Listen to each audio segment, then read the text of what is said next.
both of them. Obviously missed the player that he is, but I know that he's getting better. I know that he's working on his game. He's in shape. He's going to make sure that he comes back, and when he's back on this team, he's a better player than when than before camp or before the spring. And then, yeah, I mean, he's a good friend. Obviously, you want him out here, but that's business. Look, everybody's got a poker face. I'll give you that. But Jerry Jones looks pretty calm to me. I'm buying it. You know, he's putting it out there. And for once, I don't think there's a lot of panic here for whatever reason, perhaps because he knows that ultimately they'll figure this out, JoJo. And you heard it from Jerry Jones. Every time I've talked to my sources on this, I haven't heard anybody fretting. So that's why I continue to say that on Twitter. If there's concern, I've said that with regards to the Melvin Gordon situation. But I talked to a source last night that told me that Ezekiel Elliott continues to express optimism about this situation and that he's very anxious to get back to playing with his teammates. The source also said that they know that Jerry Jones has to make all of these different pieces work with Amari Cooper and Dak Prescott. But the argument that's being made in those conversations is that, listen, only one of those players is at the top of his position, that being Ezekiel Elliott, mentioning that Dak Prescott, even on the league's top 100 list, is not even a part of that list. But at the same time, you also have to account for the fact that Ezekiel Elliott has improved as a playmaker, doubling his receiving yards last year,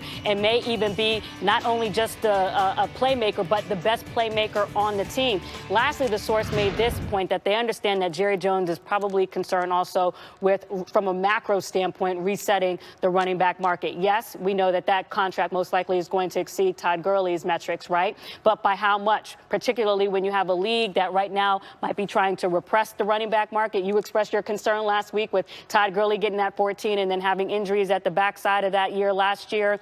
But at the same point, you got to pay the man because he's been, at least these are the arguments that are being made, because he's been durable, only missed one regular season each year outside of the year that he was suspended for 6 games.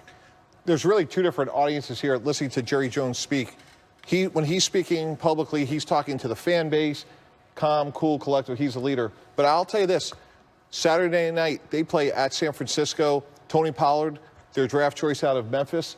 If the offense doesn't look great, and look, he's not going to be Ezekiel Elliott, internally, the other audience, there will be a little bit more sense of urgency, like, hey, we have a good team. Let's get this deal done. And as the weeks get closer to the regular season, if Dallas sputters on offense in the preseason, that will create a sense of urgency. And he impacts this offense way more than anybody else. So I think what Jerry's trying to do from a leadership standpoint, calm, cool, and collective, talking to my fan base, but internally, those discussions can be very different on Sunday. But, Damian, I'll ask you and Mike, you as well, how important is that pecking order, though? Because you have to presume that Dak Prescott is a priority, and then you can debate Amari Cooper, where he should fall in that trio. But, you know, don't they have to get that done first? Not necessarily. I think, listen, I think Dallas is a unique situation because we all know that the quarterback position is the most important position in sports, but we also know who really drives the Dallas Cowboys. It's Ezekiel Elliott. He makes Dak Prescott's job a lot easier. He makes the defense's job a lot easier by controlling the time of possession. So my gut tells me that Dak is going to get done. I think Dak will get done first, actually. Because I think getting the quarterback out of the way is a huge chip to this whole component. But I will say that deadline spurs action. Yes. And once we get up to about a week before the regular season, that's when I think things will really start get going as far as making sure that Zeke is in the fold, because you don't want this guy out week 1, week 2. If it even gets to that point. Right. That would be. You hope not. Yeah. That would be terrible for the Dallas Cowboys. But I also think the order is really important here. Dak Prescott is a winning NFL starting quarterback. They are hard to find. And he's done everything right on the field and off the field. Ezekiel Elliott is a great player. No one's going to deny that. However, he has had multiple off-the-field challenges. And if you reward Elliott before you take care of Dak Prescott, and even for that matter, Amari Cooper, you're sending the wrong message to your locker room. So Prescott's there. He's working hard, doing all the right things. Elliott's holding out. And the other thing that we just sometimes conveniently forget over here at Damian, he has 2 more years on his contract and with the franchise. So where's he going to go at the end of the day? Mike, let me ask you something now.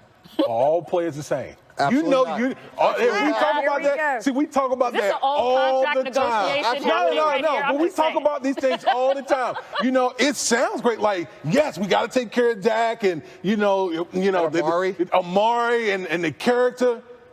But at the end of the day, we know where the bread is buttered at. And it is Zeke Elliott. Yeah, that bread may get a little stale because he's under contract for 2 more years. Where's he Sounded like a true general manager. Well, where are the Dallas Cowboys going to go? Well, they were 7-2 with Amari Cooper after they traded for him last year, and they were first in the NFL on third down offense. Was Zeke on the team? He sure was. Was he running the ball? Yeah. Okay. And All right. some- and some people might make the argument- You putting on stats like Zeke was out or something. I'm just saying that is really, really important as well. Hey, and some Okay. people might make the argument that Ezekiel Elliott should be paid more than Amari Cooper. But just to your point, though, even though you're talking about maybe Dak should go first because, you know, you got to reward this guy. Quarterbacks don't grow on trees. He did everything the right way.